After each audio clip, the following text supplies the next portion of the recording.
ഞാൻ ഇന്ന് 7/7/2025 ഒരു വീഡിയോ എടുത്ത് എപ്പോഴാണ് വിടുകയെന്നൊന്നും പറയാൻ പറ്റില്ല. ഇളനീൻ്റെ കച്ചറത് ഇതാ സൈക്കിൾ വണ്ടി തട്ടാ കാലിയായി കിടക്കുകയാണ്. അപ്പോൾ എൻ്റെ പണിക്കാരൻ പറഞ്ഞ് ഓനിങ്ങനെ കറി എന്തോ ഉണ്ടാക്കുകയാണ്. അപ്പോൾ എന്നോട് പറഞ്ഞ് കച്ചറ കൊണ്ടിടുക വെച്ച് ഞാൻ പറഞ്ഞാൽ കൊണ്ടിട്ടുള്ള ടെൻഷൻ അടിക്കണ്ട, അത് ഞാനും കൊണ്ടുവരില്ല കേട്ടോ. കച്ചറൊക്കെ ഞാനും കൊണ്ടുവരലുണ്ട്.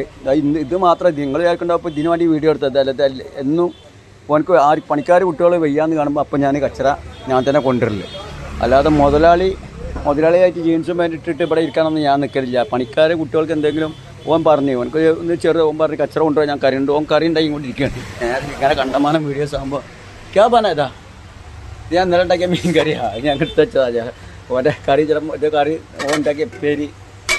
അപ്പോൾ ഓന് പാവം ഇതൊക്കെ ഉണ്ടാക്കുമ്പോൾ പിന്നെ ഞാൻ ഓനെ കൊണ്ട് കച്ചറ കൊണ്ടുവരിപ്പിക്കുന്നത് ശരിയല്ലെങ്കിൽ ഞാൻ ഇതിട്ട് പോണ വീഡിയോ ഇതൊക്കെ ഇവിടെ ജീവിതത്തിൽ ഞാൻ ഈ വണ്ടി വരുന്നതിന് മുന്നേ ഞാൻ ഈ സൈക്കിൾ വണ്ടി ആയിട്ടാണ് ഇളനീന് മൈതാനത്തു നിന്നൊക്കെ പറിച്ചിട്ട് ഇവിടെ അല്ലട്ടാ ഫൗണ്ടനിൽ ഞാൻ വലിച്ചുകൊണ്ട് അങ്ങനെയാണ് നമ്മളെ ചർച്ചയുടെ നാറായട്ടുണ്ട്. അത് ഞാൻ പറഞ്ഞത് ചർച്ചയിൽ റെഡിമെയ്ഡ് കച്ചവടം ചെയ്യുന്ന നാറായട്ടുണ്ട്. അപ്പോൾ നാറായട്ടനോട് ഞാൻ ഇങ്ങനെ ഈ സൈക്കിൾ വണ്ടി ഉണ്ടല്ലോ ഇപ്പോഴൊന്നല്ല കൊല്ലൊരുപാടായി ഇപ്പോഴാണ് ഈ സ്വർഗത്തേക്ക് ഒന്ന് കടന്നു വന്നത്. അപ്പോൾ അന്ന് ഞാൻ കുറച്ച് തെങ്ങുണ്ടായിരുന്നു, കൂടുതൽ തെങ്ങൊന്നുമില്ല. അങ്ങനെ ഞാൻ ഈ സൈക്കിൾ വണ്ടി ഉന്തിയിട്ട് ഞാനവിടെ ഇരുന്ന് ഇങ്ങനെ കിടക്കുമ്പോൾ ചർച്ചയിലെ റെഡിമെയ്ഡ് കച്ചവടം ചെയ്യുന്ന നാറായട്ടൻ എൻ്റെ ഗ്രൂപ്പിലുണ്ട്. പിന്നോട് പറഞ്ഞ ഇട മാനിച്ച് ഇങ്ങനെ ഇടങ്ങറാവണ നേരം കൊണ്ട് എനിക്കൊരു വണ്ടി എടുത്തൂടെ. ആ മനുഷ്യൻ ജീവിതത്തിൽ ഒരു കഥ പറഞ്ഞു തരട്ടാ. റബ്ബിനെ ഏതായാലും പറഞ്ഞു തരാൻ പറ്റില്ല. അപ്പോൾ റബ്ബ് ഏതെങ്കിലും ഒരു മനുഷ്യൻ്റെ ഹൃദയത്തേക്ക് കടന്നിട്ട് ആളെ കൊണ്ട് പറയിപ്പിക്കണതാണ്. അപ്പം ഞാനിപ്പോൾ നാറാട്ടനക്ക് അറിയാം, നാറാട്ടൻ എപ്പോഴും ജീവിച്ചിരിക്കുന്നുണ്ട്. ഇനി പറ്റിക്കാൻ മൂപ്പരെ കൂടെ വീഡിയോ എടുത്തു തരാം. അപ്പോൾ നാറാട്ടനോട് പറഞ്ഞ ഒരു വണ്ടി എനിക്ക് ഏതെങ്കിലും മേടിച്ചൂടെ, എന്നിട്ട് ഇതായിട്ട് ഇങ്ങനെ കൊണ്ട് കളിച്ച് ഇങ്ങനെ സൈക്കിൾ വണ്ടി ഒറ്റയ്ക്ക് അങ്ങനെ ഉന്തി കിടക്കണമെന്ന് വെച്ച്. അപ്പം ഞാൻ നാറാട്ടൻ പറഞ്ഞു നാറാട്ടിക്ക് വണ്ടി ഓടിക്കാൻ അറിയില്ല, ഒക്കെ ലൈസൻസും ഇല്ല ഒന്നുമില്ല, അതൊക്കെ അവിടെ പഠിച്ചോളട്ടാന്ന് പറഞ്ഞിട്ട് അതിനെ പറ്റി ടെൻഷൻ അടിക്കണ്ട എന്ന് പറഞ്ഞ് എന്നാൽ ആയിക്കോട്ടെ എന്ന് പറഞ്ഞിട്ട് അങ്ങനെ എൻ്റെ ഇപ്പം ഇവിടെ ബോംബേക്ക് വന്നു. ഇപ്പോൾ നാട്ടിൽ നിന്നിട്ട് ഇങ്ങനെ വരുന്ന സമയത്ത് ഇപ്പാട് പറഞ്ഞ് ഇപ്പാടെ സമ്മതമാണല്ലോ നമ്മളിത് ചെയ്യുമ്പോൾ എന്തൊരു സാധനം ചെയ്യുമ്പോൾ എൻ്റെ അപ്പാൻ്റെ അമ്മമാരുടെ സമ്മതം മേടിച്ചിട്ടാണ് ഞാൻ ചെയ്യുക. ആദ്യം എൻ്റെ പെണ്ണുങ്ങൾക്ക് ഒരു കാര്യം പറിച്ചില്ല, പെണ്ണുങ്ങളോട് ഒരു കാര്യം പറിച്ചില്ല. ആദ്യം ഞാൻ ഒരു നെയ്യത്ത് വെച്ചിട്ടുണ്ടെങ്കിൽ മറ്റുള്ളവരോട് ആരോടും പറഞ്ഞു നടക്കലില്ല. എൻ്റെ അപ്പനോടും അമ്മയോടും സമ്മതം മേടിക്കും. അപ്പം ഞങ്ങൾ ചെയ്യേണ്ട നിങ്ങളെ സമ്മതം കിട്ടണ കാര്യങ്ങളൊന്നും ആദ്യം പാട് പറയും നിങ്ങളൊന്നും പറയരുത്, ഇപ്പം തിരിച്ചൊന്നും പറയരുത്, ഞാൻ ഒരു കാര്യം പറയേണ്ടത് നിങ്ങൾ ആന്ന് പറയാവുള്ളൂ, അല്ല ബാക്കി ഞാൻ എന്തെങ്കിലും ചെയ്തോട്ടെ ആരും. അപ്പോൾ പറഞ്ഞ ശേഷം പറയുന്ന ആയിക്കോട്ടെ എൻ്റെ ഇഷ്ടം പോലെ ചെയ്യുന്നവർ ഉമ്മയോടും പറയും. കഥകളൊക്കെ ആദ്യം പറഞ്ഞു കൊടുക്കും, ഉമ്മ തടസ്സം നിൽക്കരുത്, ഞാൻ ചിലപ്പോൾ നഷ്ടമാവും ലാഭമാവും, എൻ്റെ ഇഷ്ടത്തിന് എൻ്റെ പൈസ പോയിക്കോട്ടെ ആയിരുന്നു. അപ്പം ഉമ്മ പറഞ്ഞാൽ ആയിക്കോട്ടെ എന്നും പറഞ്ഞു. അങ്ങനെ ഉമ്മയോട് കഥകളൊക്കെ പറയും. അപ്പോഴാണ് അങ്ങനെയാണ് ഈ ബോംബെയിലുള്ള കച്ചവടം, ഈ തോട്ടവും കാര്യങ്ങളും ഓരോ സ്ഥലത്തു നിന്ന് ഇങ്ങനെ തെങ്ങെടുക്കുമ്പോഴൊക്കെ എൻ്റെ അപ്പനും ഉമ്മാൻ്റെ സമ്മതം മേടിച്ചാൽ ചെയ്യുക. അത് കിട്ടിയതിന് ശേഷം പിന്നെ എൻ്റെ പെണ്ണുങ്ങളോട് പറയും.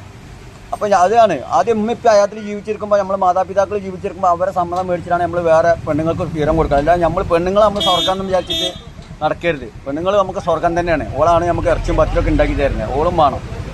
അപ്പോൾ നാറാട്ടനെ പറഞ്ഞ് നാറാട്ടൻ്റെ പോയി പിന്നെ എൻ്റെ എപ്പാട് വെച്ചപ്പോൾ പറഞ്ഞ് എടുത്തു പറഞ്ഞു. എപ്പാട് പറഞ്ഞപ്പോൾ ഞാൻ എടുക്കേണ്ടത് അതും എൻ്റെ പെണ്ണുങ്ങളെ പണ്ടം ആ കഥക്ക് നീട്ടി കൊണ്ടുപോകണില്ല. ഓളപ്പ അമ്മോസനക്ക് വിളിച്ച് പറഞ്ഞ് ഞാനൊരു വണ്ടി എടുക്കണം, ഓളെ കുറച്ച് സ്വർണ്ണമുണ്ട്, ഞാനത് വിൽക്കാൻ വിചാരിച്ചിരിക്കുകയാണ്. അപ്പോൾ ഓളപ്പ എന്നോട് നല്ലത് പറഞ്ഞു, ഇത് വിൽക്കണ്ട, വേറെ ആൾക്ക് മേടിച്ചിട്ട് വണ്ടി എടുത്തോ, അതാകുമ്പോൾ എനിക്ക് അടവ് അടച്ചു തീരും. സ്വർണ്ണമാകുമ്പോൾ ഇത് വിറ്റ് കഴിഞ്ഞാൽ പിന്നെ എനിക്ക് എടുക്കാൻ പറ്റിയെന്ന് വരില്ല. കാരണം എന്ന് വെച്ചാൽ എൻ്റെ മുതലെടുത്തിട്ടാണ് ഇത് എടുത്തിക്കണം. അപ്പോൾ അതിക്ക് ചിന്ത ഉണ്ടാവില്ല. ആ പാവം മരിച്ച് ഭാര്യടപ്പ എന്താ അങ്ങോട്ട് പറയാം. എന്നിട്ട് അത് അപ്പ പറഞ്ഞ പോലെ തന്നെ ആയി. സ്വർണ്ണം വിറ്റിട്ട് വണ്ടിയുടെ പൈസ ആകെ കടത്തി കൂടെ കടമായി. അങ്ങനെ അവർക്ക് ഉണ്ടായിന്ന് പറയാണ്. അപ്പോൾ അങ്ങനെ നാറാട്ടനാണ് എനിക്കൊരു വഴി കാണിച്ചു തന്നത്. അതൊന്നും ഞാൻ മറക്കൂല. നമ്മളെ മനസ്സിലൊക്കെ നമ്മളെ കുടുംബക്കാരോടൊന്നും നമ്മളെ സങ്കടം പറയാൻ കേട്ടാ, അതൊന്നും സ്വർഗം കിട്ടൂല. എവിടുന്നേലും കണ്ടുമുട്ടണ ആരെങ്കിലുമൊക്കെ ഉണ്ടെങ്കിൽ നമ്മളെ ചേർത്ത് വെക്കുന്ന ആൾക്കാരുണ്ടാവും. കാരണം നമ്മൾ പരസ്പരമായിട്ട് ഇങ്ങനെ ദൂരത്തിന് കണ്ടുമുട്ടണ എൻ്റെ കുടുംബത്തിലുള്ളവർ എൻ്റെ ഏട്ടനോടും എൻ്റെ അഞ്ചനോടും എൻ്റെ ഭാര്യനോടും എൻ്റെ ഭാര്യയുടെ വീട്ടിൽ പോയിട്ട് അവരെ കുടുംബത്തിൽ പോയിട്ടൊന്നും നമ്മളെ സങ്കടം പറയാനൊന്നും നമുക്ക് സ്വർഗം കാണിച്ചു തരില്ല. അത് എല്ലാവരോടും പറയുന്നുണ്ട്. കണ്ടുമുട്ടണ പുറലോകത്ത് പോയിട്ട് ഏതെങ്കിലും ഒരു മനുഷ്യനോട് നിങ്ങൾ സങ്കടം പറഞ്ഞാൽ ഹിന്ദുവായി മുസ്ലിമായി ക്രിസ്ത്യാനി നമ്മളെ ചേർത്തുകൊണ്ട് വെക്കും. ഓനെക്കൊണ്ട് ചിലപ്പോൾ സ്വർഗം കാണിച്ചു തരും പോകുമ്പോൾ. ഞാൻ ഇതിൽ പറയുമ്പോൾ എൻ്റെ മനസ്സിൽ വിഷമം വരുമ്പോൾ പറയുന്നതാണ്, അത് നിങ്ങളാരും കാര്യമാക്കണ്ട. അപ്പോൾ ഞാൻ കച്ചറ കൊണ്ടുവരട്ടാ 8:59 9 മണി ആവാറായി. അത് 7/7/2025 മാന് മുതലാളി പണിയെടുക്കുകയാണിത്. നിങ്ങളൊക്കെയാണ് മുതലാളിമാർ, ഇന്നൊന്നും അതിലേക്ക് പെടുത്തണ്ട പൊന്നാറ മക്കളെ. ഇങ്ങനെയൊക്കെ ജീവിച്ചിട്ടാണ് ഇന്നിപ്പോൾ അത്യാവശ്യത്തിന് ഇതുവരെ ബാങ്കിൽ വലിയ എമൗണ്ട് അവർ കൊണ്ടുപോയില്ല. പക്ഷെ എന്താണ് വിചാരിച്ച കാര്യങ്ങളൊക്കെ അള്ളാഹ് സഹായിപ്പിച്ച് തരുന്നുണ്ട്. അതിനെൻ്റെ റബ്ബിനെ സ്തുതിക്കുകയാണ്. അല്ലാതെ നിങ്ങൾ വിചാരിക്കേണ്ടാവും മാന് നല്ല പൈസക്കാരനാണ്, മാന് ഒരു കൊണ്ടുപോയില്ല. ആകെ ഉണ്ടാക്കണമൊക്കെ നാട്ടുകാർ വാങ്ങി തിന്ന് പോവുക. ഓരോരുത്തർ വിഷമം വരുമ്പോൾ എനിക്ക് അതിൻ്റെ മനസ്സാണ് പറയും അവിടെ കൊടുത്താളാണ് എന്നിട്ട് കൊടുത്തിട്ട് അത് വാങ്ങി തിന്നിട്ട് ഓരോരുത്തർ ഇന്നെ ചതിച്ചും കൊണ്ടിരിക്കുകയാണ്. എല്ലാവരും മേടിച്ചിട്ടുണ്ട്, എല്ലാവരും തന്നിട്ടുമുണ്ട്. എനിക്ക് അതാണ് സന്തോഷം. എല്ലാവരും പ്രയാസപ്പെടുമ്പോൾ തന്നവരുണ്ട്. ഈ പറഞ്ഞ സംസുഖാൻ്റെ പറയാൻ പാടില്ല, എന്നാലും സംസുഖാക്ക് 5 ലക്ഷം ഉറുപ്പ്യ ഞാനവിടെ കൊടുത്ത്. അതൊക്കെ എടുത്തിട്ട് ഇപ്പോൾ 2 കൊല്ലമായി. അതിൻ്റെ കച്ചവടത്തിൻ്റെ ഭാഗമായിട്ട് എന്തെങ്കിലും പൈസ എൻ്റെ കുട്ടികൾ അത് കുട്ടികൾക്ക് കൊടുക്കണതാണ്. അങ്ങനെ ആ പൈസ ആണ് ഇന്നാൾ മുപ്പതേക്ക് 10 ലക്ഷം 11 ലക്ഷം എന്തോ കിട്ടാണ്ട് ഇവിടെ നിർത്തല. റോഡ് മുറിഞ്ഞടക്കാണ്ട് ഇൻഷാല്ലാ. ഒരു കൈ കൊണ്ടാണ്, ഒരു കയ്യിൽ മൊബൈലും ഒരു കയ്യിൽ ഇതും വെച്ചിട്ട് അങ്ങോട്ടും കൂടി തിരിക്കുകയാണ്. ഇത് ഇങ്ങനെ എടുക്കുമ്പോൾ തന്നെ പേടിയാണ്, ശ്രദ്ധിച്ചിട്ട് പോകണം. അങ്ങനെ ആ സംസുഖ വളരെ പ്രയാസത്തിലായിരുന്നു. ആ പാവം മൊബൈൽ അയക്കാതെ മൊബൈൽ ഇതിൽ വലിയൊരു പൈസ ഇതായപ്പോൾ ഞാൻ 5 ലക്ഷം രൂപ ഞാൻ കൊടുത്ത്. പക്ഷെ ഞാൻ ഇന്നലത്തെ ആ വീഡിയോയിൽ സംസുഖാൻ്റെ സ്വർണ്ണ ബാങ്കിൽ ഞാൻ പോണ സംഭവം അത് അറിയാതെ എഡിറ്റിംഗ് ആയി പോയതാണ്. അതിൽ അല്ലാതെ അറിയാതെ ഞാൻ ആകെ അന്തം വിട്ട് ഇനി പിന്നെ ഡിലീറ്റ് ആക്കാനും പറ്റില്ല. യൂട്യൂബിൽ നിന്ന് അങ്ങനെ ഡിലീറ്റ് ആക്കിയാൽ പൈസ വരൽ നഷ്ടമാവെന്നും പറഞ്ഞിട്ടുണ്ട് എൻ്റെ കുട്ടികൾ. നമ്മളങ്ങനെ ഡിലീറ്റ് ആക്കിയത് ഒരു വീഡിയോ വിട്ടാലെന്ന് പറഞ്ഞപ്പോൾ അവസാനം അതുപോലെ ഞാനെന്തോ ഒരു പൊട്ടത്തരമുള്ള ഒരു പ്രസംഗം വയലുണ്ടായി. ഒക്കെ അറിയാതെ കൈ തട്ടി പോണതാണ്. ഫേമസ് കുഞ്ഞിപ്പാക്ക നാളെ ഒരു മൊയിലൊക്കെ ഉണ്ടായിരുന്നു. എന്നോട് ആരും മാനിയതൊക്കെ എഡിറ്റിങ് ചെയ്തൊക്കെ വിട്ടാട്ടിട്ടറിയാം. അത് ആ പാവം ഞാൻ ഈ പണീൻ്റെ തിരക്കിലാണ്. അതിൻ്റെ ഇടയിലാണ് ഞാൻ ഓരോന്ന് ചെയ്യണത്. അറിയാതെ ഓരോന്ന് വീഡിയോസിൻ്റെ അറിയാതെ എഡിറ്റിങ് ചെയ്ത് പോയിട്ടുണ്ടെങ്കിൽ നിങ്ങൾ പൊരുത്തപ്പെടാൻ ഞാൻ അറിഞ്ഞുകൊണ്ട് ചെയ്യണമല്ല. കാരണം അപ്പോൾ തന്നെ ഇളനീന് ആൾ വരും. ഇതൊക്കെ സ്വസ്ഥതായിട്ട് ഇരുന്നിട്ട് നമ്മൾ റൂമിലിരുന്നിട്ട് ഓരോന്ന് എഡിറ്റിങ് ചെയ്ത് വിടണം.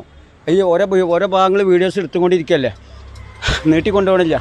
അങ്ങനെ സംസുഖാൻ്റെ ആ വീഡിയോ ഇന്നലെ മിഞ്ഞാന്നത്തെ ആ പെൺകുട്ടി ആ സ്ത്രീ ഫോൺ പോയിട്ട് കരഞ്ഞില്ലേ, ആ കരഞ്ഞ ഇതിൽ കൂടെ ആ വീഡിയോ കയറിയിട്ട് സംസുഖാണ്ട് പറഞ്ഞ് സംസുഖം അറിയാതെ കയറിപ്പോയത്. ആ സംസുഖക്ക് ഒരു 10-11 ലക്ഷത്തിൻ്റെ കുറി ഉണ്ടായിരുന്നു. ആ പാവത്തിന് ആ പൈസ കിട്ടാൻ കുറച്ച് ദിവസം പിടിക്കും. മാനുമൊക്കെ ഒരു നാട്ടിൽ പോകാൻ നേരത്തെ ഒരു 75,000 റുപ്യം വേണം. അതിൻ്റെ പിന്നെ 5 ലക്ഷം വേറെയും കൊടുത്തിന്, പിന്നെ 25,000 അങ്ങനെ 6 ലക്ഷം കൊടുത്ത്. ആ പാവം എനിക്ക് ആ പൈസ തിരിച്ചു തന്നെ. ഞാൻ നാട്ടിൽ ചെന്ന് എൻ്റെ പൈസ അല്ലേ, ഞാൻ വേറെ അടുത്തുനിന്ന് എൻ്റെ കുട്ടിക്ക് മോളെ പണ്ടടക്കം ഞാൻ പണയം വെച്ചിട്ട് സംസുഖാനെ സഹായിച്ചതാണ്. എൻ്റെ ആ കുട്ടിക്ക് എന്തെങ്കിലും കോളേജിൽ പഠിക്കാനും പിടിക്കാനൊക്കെ ആയിട്ട് കച്ചവടത്തിൻ്റെ ഭാഗമായിട്ട് ഇതിനാണ് കച്ചവട ഡബ്ബയാണ് ഇവിടെ കച്ചവടത്തിൻ്റെ ഭാഗമായിട്ട് സംസുഖ മാസത്തിൽ ഒരു 6,000, 7,000, 8,000 ഒക്കെ എൻ്റെ കുട്ടിക്ക് കൊടുക്കുന്നതാണ്. ഓളായിട്ട് ഇങ്ങനെ പഠിച്ച് ഓളെ കാര്യങ്ങൾ നടന്നു പോയി. ഇപ്പോൾ ഓൾക്ക് ഇനി ഒരു മാസം കൂടി ഉള്ളത് കഴിഞ്ഞ് ഇനി എൻ്റെ മോള് ഗൾഫിൽ പോവുകയാണ്, ദുബായിക്ക് പോവുകയാണ്. ഇപ്പോൾ അടുത്ത മാസം ചിലപ്പോൾ ഞാൻ പോകേണ്ടി വരും. ചിലപ്പോൾ അടുത്ത മാസം തന്നെ ഞാൻ പോകേണ്ടി വരും. എനിക്ക് നാട്ടിൽ പോകുമ്പോൾ ഭയങ്കര സങ്കടം. ഇവിടെ ഇതൊക്കെ ഇട്ടെറിഞ്ഞ് പോവുക. രണ്ടാമത് വരുമ്പോൾ എൻ്റെ കുട്ടികളെയും മക്കളൊക്കെ ഒഴിവാക്കി വരുമ്പോൾ എൻ്റെ കണ്ണിൽ നിന്ന് വെള്ളം നിറയും. അതാണിപ്പോൾ ഉണ്ടാവണേ. പിന്നെ മോളിപ്പോൾ അടുത്ത മാസം പോകേണ്ടതെന്ന് അറിഞ്ഞു. ഇപ്പോൾ ഞാൻ ചിലപ്പോൾ പോകേണ്ടി വരും. അതുപോലെ എൻ്റെ മരുവൻ്റെ അപ്പയും വരുന്നുണ്ട് ഗൾഫിൽ നിന്ന്. പക്കൊക്കെ ഗൾഫിലെ ദുബായിൽ മീൻ കച്ചവടമാണ് ഇൻഷാ അല്ലാ. അപ്പം ഞാൻ എന്തായാലും കച്ചവടം എടുത്ത് ഞാൻ വണ്ടിയിട്ട് വന്നിരിക്കുകയാണ്. അങ്ങനെ സംസുഖ പൈസ തന്നിക്കണേ. പക്ഷേ ആ വീഡിയോ ആയിട്ടാണ് അറിയാതെ എഡിറ്റിങ് ചെയ്ത് പോയത്. അങ്ങനെ ഫേമസ് കുഞ്ഞിപ്പാക്കാരനെ എന്നോട് പറഞ്ഞ് മാനി വെച്ച് വയലും ഇത് അവിടെ ഞാനൊക്കെ ഉണ്ടായില്ലേ. ആ സംസുഖ ഫേമസ് കുഞ്ഞിപ്പാക്കാരൻ്റെ ബോംബെയിൽ ഡോങ്കരിയിൽ മൊയ്ലൂതൊക്കെ ഉണ്ടായിരുന്നു. എല്ലാ പള്ളികളെ ഉസ്താദന്മാരൊക്കെ ഉണ്ടായിരുന്നു. അവസാനം ഇന്നോട് ഞാൻ എഡിറ്റിങ് ചെയ്ത് രാത്രി 12 മണിക്ക് വേഗം ആക്കിയ സാധനം ഫേമസ് കുഞ്ഞിപ്പാക്കാൻ്റെ കുടുംബങ്ങൾ അവരെ ഗ്രൂപ്പിൽ ഇട്ടോട്ടെ എന്ന് വിചാരിച്ചാൽ അറിയാതെ ഏതോ പെൺകുട്ടികൾ തുണി അയച്ചിട്ടല്ല, തുണി ഇട്ടിട്ട് തന്നെ ചാടി കളിക്കണ വീഡിയോ അയക്കാണ്ട് കയറിപ്പോയി. ഇത് ഞാൻ അറിയില്ല. എന്നാൽ ഫേമസ് കുഞ്ഞിപ്പാക്ക കാണണ്ടേ. ഫേമസ് കുഞ്ഞിപ്പാക്ക കാണാത്ത എന്തേത് അത് ഗ്രൂപ്പിൽ കണ്ട് തട്ടി. ഗ്രൂപ്പിലുള്ള എല്ലാവരും മരുന്നെന്താ ഇപ്പോൾ മൊയ്ലൂത് കഴിഞ്ഞിട്ട് ഇവിടെ തുണി അയച്ച് കാണുന്ന വീഡിയോസുകളൊക്കെ കാണണ്ടല്ലോ. അപ്പോഴാണ് കുഞ്ഞിപ്പാക്ക എന്നോട് പറയാൻ എന്താ മാനി വെച്ച് പായിച്ച് അങ്ങനെയൊക്കെ അറിയാതെ പെട്ട് പോകണ്ടിട്ടാ. സത്യം പറയണം, ഞാൻ തന്നെ ആകെ കരച്ചിൽ വന്ന് ഇപ്പോൾ എന്താ ചെയ്യുക, പോകേണ്ടത് കയ്യിൽ നിന്ന് പോവുകയും ചെയ്ത്. ഇങ്ങനെ അറിയാതൊക്കെ എൻ്റെ എഡിറ്റിങ്ങിൽ കൂടെ വന്നിട്ടുണ്ടെങ്കിൽ നിങ്ങൾ പൊരുത്തപ്പെട്ടാൽ ഞാൻ അറിഞ്ഞുകൊണ്ട് ചെയ്യണമല്ലോ. കാരണം തരാം ഈ പണീൻ്റെ തിരക്കിലും ഈ കച്ചറ ഇടുന്നതും അതിൻ്റെ ഇടയിൽ വണ്ടി കാലിയാക്കലും ഉറങ്ങലും നിസ്കരിക്കലും തൊക്കപ്പാടെ എന്നെ കൊണ്ട് നടക്കണില്ല. അതുകൊണ്ട് ഞാൻ പറയണം, അറിയാതെ എന്തെങ്കിലും പോയിട്ടുണ്ടെങ്കിൽ നിങ്ങൾ ഇന്നെ തെറ്റിദ്ധരിക്കാൻ പറയാൻ പറ്റില്ല. ഇത് തൊടുമ്പോഴത്ത് പെട്ടെന്ന് അറിയാതെ വേറെ എന്തൊക്കെ വീഡിയോ കടന്നു പോവുകയാണ്. ഈ ആൾക്കാർ വാട്സാപ്പിൽ കുറേ വീഡിയോ വിട്ടുണ്ടാവും. ഇതിപ്പോൾ അതിൻ്റെ ഇടയിൽ കൂടെ അതിൽ വന്ന് കിടക്കുന്നുണ്ട്. ഇത് അറിയാതെ അതിൻ്റെ എല്ലാ ആൾക്കാർ വരെ കൈസാദിയ ഇത് പറയുമ്പോൾ തന്നെ അങ്ങനെയാണ് സ്വർണ്ണക്കടയിൽ ബാങ്കിൽ പണ്ടം പണയം വെച്ചത് അതിൽ ആ വീഡിയോയിൽ വന്നു പോയത്. ഒക്കെ ഭയങ്കര വിഷമമായിട്ടാണ്. സംസുഖക്ക് അത് ഒന്നും ഉണ്ടായിട്ടല്ല. സംസുഖ പാവം ഞാൻ എല്ലാവരും സഹായിക്കണം. അപ്പോൾ നമ്മുടെ സംസുഖക്ക് ഇത്രയും 6 ലക്ഷം റുപ്യ കൊടുത്ത് ആരൊക്കെ ഇങ്ങനെയൊക്കെ കൊടുക്കുക. എന്നാലും ആ മനുഷ്യൻ തിരിച്ചു തന്ന് അങ്ങനെ കുറേ ആൾക്കാർ തിരിച്ചു വരുന്നുണ്ട്, കുറേ ആൾക്കാർ എൻ്റെ കായ് വാങ്ങി തിന്നിട്ട് പോയിട്ടുണ്ട്. ആ മുഹമ്മദ് തരുന്നുണ്ട്, തരാൻ വേണ്ട തരും ചെയ്യും. തന്ന അവൻ്റെ കൂടെ നിന്നിട്ട് വീഡിയോ എടുക്കും. അതുപോലെ റീഷൻ്റെ ഇത് ഇന്നെ പോലത്തെ ഒരാളാണ്. കൈസ ഒരു പൊട്ടനെ പാവം, വർത്താൻ പറ്റില്ല. ആ ഞാൻ എപ്പോൾ നോക്കിയാലും ഇവർക്ക് പൈസ കൊടുക്കും. എന്തെങ്കിലും 50 ഉറുപ്പൊക്കെ ഞാൻ അവനക്ക് കൊടുക്കും. ചിലപ്പോൾ ഒരു നല്ലൊരു മനുഷ്യൻ മിണ്ടാൻ പറ്റും. കോൻ പിന്നെ എന്താ പോലെ ഇന്നെ പോലത്തെ കുറേ ആൾക്കാർ ഈ ഭൂമിയിലുണ്ട് കേട്ടാ. സത്യം പറഞ്ഞേ, നിങ്ങൾക്ക് അറിയില്ല. ഇങ്ങനെ കുറേ ആൾക്കാരൊക്കെ ഉണ്ട്. ഈ അങ്ങനെ അലിഞ്ഞിരിഞ്ഞ് നടക്കുന്ന ആൾക്കാർ, എന്നെപ്പോലെ ജീൻസും പാൻറ് ഇട്ട് നടക്കുന്ന കുറേ ആൾക്കാരുണ്ട്. ആ ശരി. ആ കൈസ ഇത്രയാണോ? ഓ ഇവിടെ കൈസായി. ഞാൻ ഇവിടെ എൻ്റെ പണിക്കാരൻ ചേക്കണ കൈസ ഈ അച്ഛ ആദ്യമേ എന്നോട് ഇവിടെ ഇളനീരിൻ്റെ കച്ചറൊന്നും അങ്ങനെ ഇടാൻ പാടില്ല. പക്ഷേ എൻ്റെ കച്ചറ ഇടണോണ്ട് മേർക്ക് കബി ആദ്യമൊക്കെ മനം നീക്കരുതാണ്. ഓ മേർക്ക് ഇന്നെ അങ്ങനെ തടസ്സാക്കില്ല. ഓൻ കൊടുത്തിട്ടാൻ ഇടാൻ പാടും. ഇതൊക്കെ ഉള്ള സംഭവങ്ങളാണ്. 7/7/2025 രാത്രി 9 മണിക്ക് ശേഷം ഉള്ള വീഡിയോ. ഇതൊക്കെ എൻ്റെ കച്ചറ കേട്ടോ. ഈ വണ്ടിയിൽ ഞാൻ കൊടുന്ന കച്ചറ അത്. ഇതൊക്കെ ഓരോ മനുഷ്യനും ഞാൻ തെങ്ങുമെന്ന് പറിച്ചു കൊടുത്തിട്ട് അനവധി ആൾക്കാരെ ഹൃദയത്തിൻ്റെ ദാഹം തീർക്കണ സാധനങ്ങളാണ്. ഇതൊക്കെ 40-50 ഉറുപ്പ്യക്കാണ്. ആ സ്ഥലത്ത് ഇത് 30 ഉറുപ്പ്യക്കാണ് ഞാൻ കൊടുക്കൽ. 40 ഉറുപ്പ്യ കൊടുക്കും. ഇത് ബോംബെയിൽ 65 ഉറുപ്പ്യ ഇതിന് വില ഉണ്ട്. ഒരാൾക്ക് ഇത് 70 വിറ്റ് 5 ഉറുപ്പ്യ കിട്ടും. 80 കൊടുക്കണം. 80, 90, 100 ഉറുപ്പ്യക്കാണ് ബോംബെയിൽ ഇപ്പോൾ റേറ്റ്. ആ സാധനത്ത് ഇത് 70 ഉറുപ്പ്യക്ക് 80 ഉറുപ്പ്യ കൊടുക്കുമ്പോൾ എൻ്റെ കട വന്നാൽ 60 ഉറുപ്പ്യ കിട്ടും, 50 ഉറുപ്പ്യ കിട്ടും, 40 ഉറുപ്പ്യ കിട്ടും, 30 ഉറുപ്പ്യ കിട്ടും, 20 ഉറുപ്പ്യ കിട്ടും. എല്ലാവരും ഇന്നെ പോലെ നമ്മളെ പോലെ പണക്കാരല്ല. ഒരു 1000 കിട്ടുവാണെങ്കിൽ എന്തെല്ലാം ഒരു കുടുംബം. ഞാൻ പറയാം 4 സെൻറ്റ് സ്ഥലം മിഷൻ പൊത്തുണക്കം ഇതിങ്ങനെ പൊന്തിട്ട് അങ്ങോട്ട് മാറും. കുറയ്ക്കണ നായി കടിക്കൂലെന്ന് പറഞ്ഞിട്ടുണ്ട്. കമൻറ്റിൽ വന്നിട്ടുണ്ട്. ഇതിങ്ങനെ പോയിട്ടാ. പിന്നെ അപ്പോൾ എന്താ പറയാൻ പോയത്? എന്താ പറഞ്ഞ ഈ പറഞ്ഞതൊക്കെ മറന്നു. അങ്ങനെ കുറേ ആൾക്കാരുണ്ട്. അപ്പോൾ ഞാൻ പറയാൻ പോകണമെന്നല്ലോ, നമ്മളെല്ലാവരും ചേർത്ത് പിടിക്കണം. കാരണം എന്ന് വെച്ചാൽ നമ്മൾ പൈസക്കാരാണെന്ന് വിചാരിച്ചിട്ട് ഇപ്പോൾ റെഡിമെയ്ഡിൻ്റെ കച്ചവടം അല്ലെങ്കിൽ എന്തെങ്കിലും ഒരു ബിസിനസ് ചെയ്യണവന് ഓന് കുറച്ച് പണം നല്ല ഇറക്കിയിട്ടുണ്ടാവും. പിന്നെ ഓൻ്റെ കയ്യിലുള്ള പണമായിരിക്കും. ഞങ്ങൾ ഈ ആൾക്കാരെ മുന്നിൽ വെച്ചിട്ടാണ് പറഞ്ഞത്. ഓൻ്റെ കയ്യിലുള്ള പണമായിരിക്കും. ഇല്ല അപ്പോൾ ഓൻ റെഡിമെയ്ഡ് കച്ചവടം ചെയ്യുമ്പോൾ, എന്തൊരു കച്ചവടം ചെയ്യുമ്പോഴും നിങ്ങളൊന്ന് മനസ്സിലാക്കണം. എന്താ അറിയോ, ഈ കണ്ണി കണ്ട ആൾക്കാർ പല രാജ്യത്തും വന്നിട്ട് നിങ്ങളെ റെഡിമെയ്ഡ് ഷോപ്പിൽ കണ്ട് കിടക്കുമ്പോൾ നമുക്കൊരു തോന്നലുണ്ടാരോ, അത് എങ്ങനെയെങ്കിലും ഓൻ്റെ അന്ന് കൂടുതൽ പൈസ കൗത്തിൽ കത്തി വെച്ചിട്ട് എനിക്ക് എൻ്റെ ഭാര്യ എൻ്റെ കുട്ടികൾക്ക് മാത്രം നിലനിർത്തി ഞാൻ നല്ല നിലയിൽ ബോംബെയിൽ പല രാജ്യത്തും കൊട്ടാരം പണിയിരിക്കുക. എന്നിട്ട് ജനങ്ങൾ എനിക്ക് സെലോട്ടിടിക്കുക. അത് നല്ലൊരു സന്തോഷമാണ്. നാട്ടുകാരെ മുന്നേ നമ്മൾ വലിയവനായി നടക്കുമ്പോൾ നമ്മൾ കയറി ചെല്ലേണ്ട ഒരു സ്ഥലം കിട്ടുക. ഈ കച്ചറയുടെ റബ്ബിൽ ഞാൻ നിങ്ങളെ മാതിരി പണിയെടുക്കുന്ന ആളാണ്. എനിക്കൊന്നിനും കുറവില്ല എന്ന് പറയുന്നുണ്ട്. ഞാൻ എപ്പോഴും ബാങ്കിലൊന്നും എൻ്റെ ഡിപ്പോസിറ്റൊന്നും ഇല്ല. അങ്ങോട്ട് പറയുന്നുണ്ട്, നിങ്ങളെ റെഡിമെയ്ഡ് കടയിൽ ഒരാൾ വരുമ്പോൾ നിങ്ങളൊന്ന് മനസ്സിലാക്കി, നിങ്ങൾ നല്ല ഏസിൽ കുത്തിയിരിക്കുമ്പോൾ ഏതൊക്കെയോ മനുഷ്യന് പല രാജ്യത്തുനിന്നും വന്നിട്ട് നിങ്ങളെ കടയിലേക്ക് കയറി ചെല്ലുമ്പോൾ നിങ്ങൾ അള്ളാഹിനോട് സ്തുതിക്കണമായി. അപ്പോൾ നിങ്ങൾ ആ ആളെ ഇതിനെ മുകളിൽ കണ്ട നിങ്ങളൊരു പണിക്കാര ശമ്പളം, നിങ്ങളുടെ റൂമിൻ്റെ വാടക, അത് കഴിഞ്ഞിട്ട് നിങ്ങൾക്ക് ഒരു 1000-2000 മാറ്റിയേക്കാൻ കിട്ടണമെങ്കിൽ അള്ളാഹിനോട് സ്തുതിക്കുക. അത്ര പാടുള്ളൂ. അല്ലാതെ എന്തെങ്കിലും ഒരു സാധനത്തിന് മുകളിൽ 500-1000 കൂട്ടിയിട്ട് നിങ്ങൾ വലിയ പണക്കാരനായിട്ട് നിങ്ങൾ അവിടെ പടച്ചോണ്ടത്ത് നിങ്ങൾക്ക് സ്വർഗ്ഗം കിട്ടുമെന്ന് എനിക്ക് തോന്നണം ചേട്ടാ. ഞങ്ങൾക്ക് എഴുതി ഒപ്പിട്ടുതരാം. എത്ര ഇബാദത്തോളം, എത്ര നിസ്കരിച്ചോളം, എത്ര തെക്കിബീർ ചൊല്ലിക്കോളയും, ഇതൊന്നും നിങ്ങൾ ജനങ്ങളെ മുന്നിൽ നല്ലത് കാണിച്ചിട്ട് കാര്യമില്ല. അള്ളാഹിൻ്റെ മുന്നിൽ നല്ലത് കാണിക്കും. കാരണം പെരയിൽ എൻ്റെ കടയിൽ ഇതാ കണ്ടില്ല, കച്ചറട്ടില്ല. എൻ്റെ കടയിലേക്ക് അത്ര അറിഞ്ഞു പോകണമെന്നുണ്ടെങ്കിൽ പല ആൾക്കാരും വരുമ്പോൾ ഞാൻ എൻ്റെ റബ്ബിനെ സ്തുതിക്കണം. ഇല്ലെങ്കിൽ ഞാൻ അതൊക്കെ പറയാൻ നിന്നാൽ ഞാൻ, കാരണം എന്താ പറയുക, എൻ്റെ കടയിൽ വന്നിട്ട് അവിടെ ഇരുന്നിട്ടാണ് ആൾക്കാർ പല ഭാഗത്തുനിന്നും വരുന്നത്. അതൊക്കെ ഒന്ന് ശ്രദ്ധിക്കും നിങ്ങൾ. നമ്മൾക്ക് അതിനത്ര മട. നമുക്കൊരു ദിവസം 1000-2000 മാറ്റിയൊക്കെ 500-1000 മാറ്റിയൊക്കെ നമ്മൾ അധ്വാനം കണ്ട കിട്ടിയ അള്ളാഹിനോട് സ്തുതിച്ചോളി. പടച്ചോൻ്റെ അടുത്തേക്ക് വന്നാൽ അവിടെ ചെന്ന സ്വർഗ്ഗം കിട്ടും.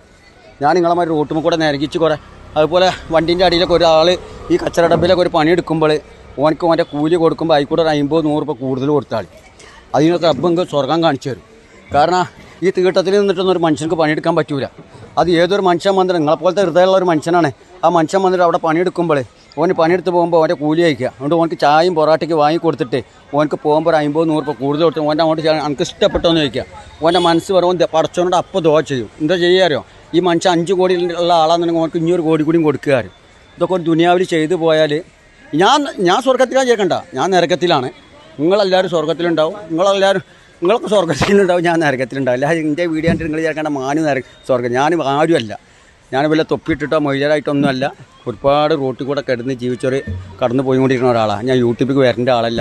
എന്നെ ഇഷ്ടപ്പെട്ട ആൾക്കാർ തന്നെ പറഞ്ഞിട്ട് ഒരു യൂട്യൂബ് ഉണ്ടായിക്കോട്ടെ, ഇങ്ങനെ കുറേ വീഡിയോ എടുത്തിട്ട് ഈ ഒരു ഗ്രൂപ്പ് ഉണ്ടാക്കിയിട്ട് എന്താ ഇപ്പോൾ അങ്ങനെ എൻ്റെ മക്കൾ പറഞ്ഞതാണ്. ഇപ്പം നിങ്ങൾ തുടങ്ങിക്കോളാം, ഞങ്ങൾക്ക് വല്ലതും കിട്ടിക്കട. ആ ഗ്രൂപ്പിൽ നിന്ന് വല്ലതും കിട്ടിയാൽ അല്ലേ യൂട്യൂബിൽ നിന്ന് വല്ലതും കിട്ടിയാലേ ആ പൈസ കൊണ്ട് എന്താ കാണിക്കേണ്ടതെന്നുള്ള ഞാൻ ആയത്തിൽ ജീവിച്ചിരുമ്പോൾ അതും കാണിച്ചിട്ട് ഈ ലോകത്തോട് വിട പറഞ്ഞു പോവുള്ളൂ. എൻ്റെ കുട്ടികൾക്ക് കുറച്ച് പൈസ വേണ്ടുള്ളൂ, ബാക്കിയുള്ളവർക്ക് ഞാൻ എന്താ കാരണം സബ്സ്ക്രൈബ് ജനങ്ങളെ ഉണ്ടാക്കി തരണേ.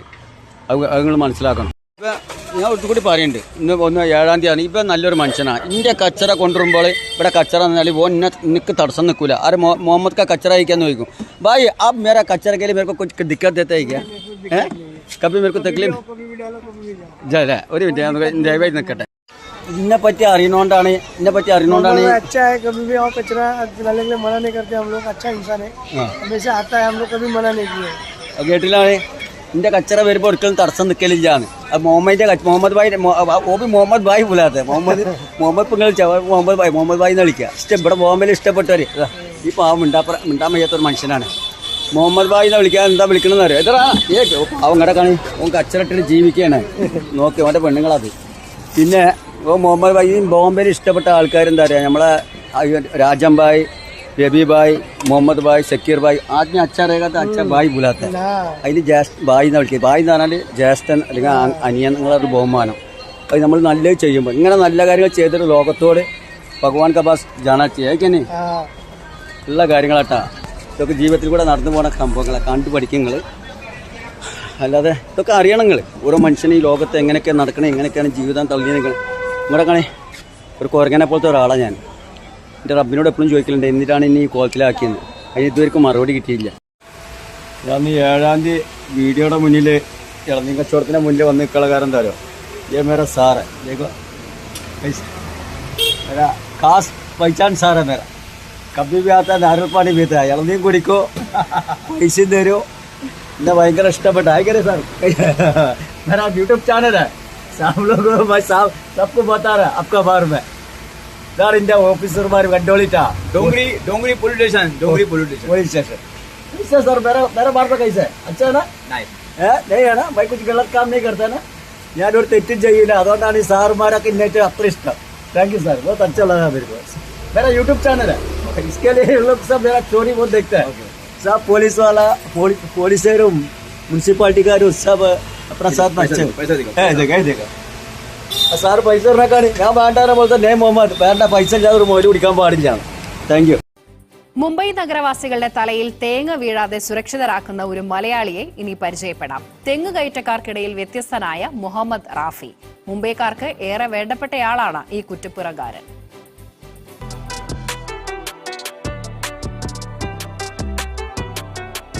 തെങ്ങിൽ കയറാനായിട്ട് തളപ്പും കാര്യങ്ങളൊക്കെ ആയിട്ട് റെഡി ആയിട്ട് നിൽക്കുകയാണ് മുഹമ്മദ് റാഫി.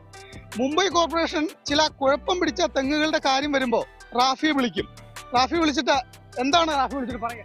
അല്ല, ഒരു കംപ്ലൈന്റ് വന്നിട്ടുണ്ട്, ഒന്ന് വേഗം പോയിട്ട് ആ തെങ്ങിന്റെ മുളന്ന് കയറി കൊടുക്കണം എന്ന് പറഞ്ഞാൽ ആ സ്പോട്ടിൽ ഞാൻ അവിടെ എത്തും. മറ്റുള്ള തെങ്ങറ്റക്കാരെ പിടിച്ചാൽ കിട്ടൂല.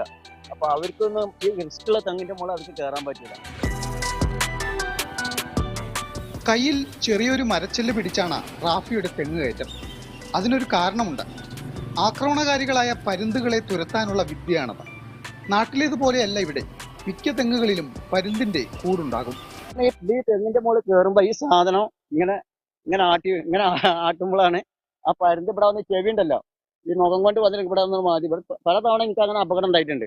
ഇവിടെ വന്നിട്ടുണ്ട്. ഇപ്പൊ അതിന് ഈ തൊപ്പിയും വെക്കും ഇതും വെക്കും. എന്നിട്ട് ഇങ്ങനെ വീശിട്ടാണ് അതിന്റെ മുകളിൽ പോവുക. തേങ്ങയിൽ നിന്നുള്ള ലാഭമൊന്നും കോർപ്പറേഷന് വേണ്ട. റോഡരികിലെ തെങ്ങുകളിൽ നിന്ന് വളരെ സുരക്ഷിതമായി തേങ്ങയും മടലും വെട്ടിയിറക്കണം. ആ റിസ്ക് ഏറ്റെടുക്കാൻ റാഫി എപ്പോഴും തയ്യാറാണ്. കരാർ അടിസ്ഥാനത്തിലാണ് ജോലി. ആദ്യം നാട്ടിൽ നിന്ന് തെങ്ങുകയറ്റക്കാരെ എത്തിച്ചിരുന്നു. പിന്നെ ആളെ കിട്ടാതായതോടെ റാഫി തന്നെ രംഗത്തിറങ്ങി. ഞാൻ എവിടെയെങ്കിലും ഒരു തെങ്ങ് എടുത്തു കഴിഞ്ഞാൽ അവർക്ക് എന്നോട് ഭയങ്കര കാര്യമാണ്. കാരണം എന്ന് വെച്ചാൽ എൻ്റെ പണിയും ഞാൻ അത്ര അപകടം പിടിച്ച ഏത് വാഹനത്തിന്റെ ഈ തെങ്ങിന്റെ അടുത്തൊക്കെ ഇങ്ങനെ വാഹനം നിർത്തിയിട്ടുണ്ടാവും. അതൊക്കെ ശ്രദ്ധിച്ച് അവർ തേങ്ങ പോലും വീഴാതെയാണ് എൻ്റെ വർക്ക്. നേരം മറ്റേ തെങ്ങേറ്റക്കാർ വരും, പക്ഷെ അവരെ കൊണ്ട് പറ്റൂല. കോർപ്പറേഷൻ എന്നല്ല, ആര് സഹായം ആവശ്യപ്പെട്ടാലും രാവിലെ നഗരത്തിലെ തിരക്കേറും മുൻപ് ഒരു സഹായിയെയും കൂട്ടി റാഫി എത്തും. തെങ്ങ് കയറി കിട്ടുന്ന ഈ കരിക്കും തേങ്ങയും തന്നെയാണ് വരുമാനം. തൻ്റെ ഇളനീർ കടകളിലേക്കാണ് ഇത് എത്തിക്കുന്നത്. തെങ്ങിനൊപ്പമുള്ള മറുനാട്ടിലെ ഈ യാത്ര തുടങ്ങിയിട്ട് വർഷം 13 പിന്നിടുന്നു. റിസ്ക് ഏറ്റെടുക്കാനുള്ള ആത്മവിശ്വാസമാണ് ഈ കുറ്റിപ്പുറംകാരന് എന്നും കരുത്ത് പകരുന്നത്. ജെയ്സ് നിർമ്മല കുര്യൻ, മനോരമ ന്യൂസ്, മുംബൈ.